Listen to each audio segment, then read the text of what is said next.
speeding. We just heard a story from Jimmy Vaughn. Saw you in concert, and he said that you were playing your guitar, took it off and put it on the stand, and it was still going. You jumped up and you were singing, and you took a handkerchief out of your pocket, threw it back there, and silenced it. Yeah. You know, things like that came. We used to play the small blues clubs, and you would take a break, and I forgot to shut my guitar off, and the jukebox was gone, and the tune had been recorded in G, and the lady was doing the jitterbugs, and her dress tail struck my G string, and I was sitting there, and I heard it. I said, "That's it. From now on, I just hit the G string or whatever. If you hit the right note and it's the key is there, it will do it.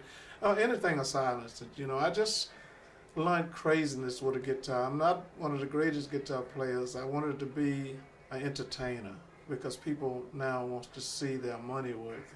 Whatever you do, whether you're an athlete, a musician, a bus driver, they want to see you at your best at all times, and that's what I try to do. I know for a fact I worked with a lot of rock bands and stuff doing music videos and stuff like that, and every once in a while somebody brings up a buddy guy and then everybody comes together and starts talking about it. For instance, I worked with Kiss, Paul Stanley from Kiss, right? And we were on the set, and all of a sudden he's like, buddy guy, anything. It lights up, and they start playing in between takes. And I mean, how's it feel? You got all these generations of musicians and rock stars, and people that you wouldn't even think of that they're rock and roll, but they have the old blues. They've got all the collections. Well, I think all music is kind of related, and I'm proud to have these kids say something about me like that because I say it about them. We all get something from somebody, and their word of mouth have brought me a long ways because I was ignored a long time as a guitar player.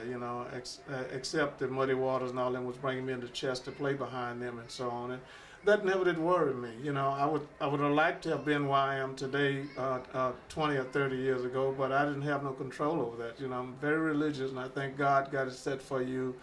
I'll tell you when, I'll set the time, because if I had been successful when I was in the 20s, who knows, I might have would have been crazy and say, you asked me to answer these questions, and I tell you, answer me yourself, because sometimes entertainers can get success overnight and they ignore everybody else. And the only time you see them is on stage. I own the largest blues club in Chicago, and every night when I'm not playing, I'm there shaking hands and answering questions.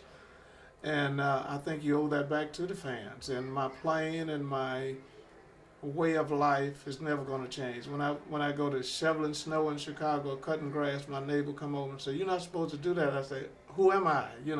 I put the guitar down and don't play the guitar. I'm just another human being. I'm nothing special. And I don't want people to look at me like that. I just want them to look at me as a human being, learn how to play the guitar, and I go entertain people, make people happy. When I put it down, let's go have a cup of coffee, a beer, whatever. Do you have your first inspiration before you were a musician, obviously when you were a kid, maybe 2 or 3 years old?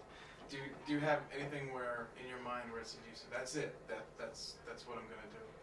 Well, you could not say that about the guitar then, because my mom taking a stroke early and I couldn't go to school because I was a sharecropper's son. They were sharecropping.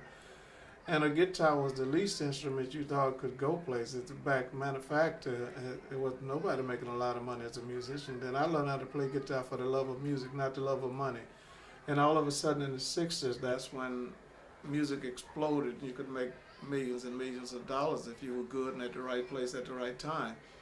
And I happened to be one who had learned how to play well enough, and good friends like Eric Clapton, Beck, and Keith, and all these people went to stardom, and they just started saying Muddy Waters, Buddy Guy, whoever.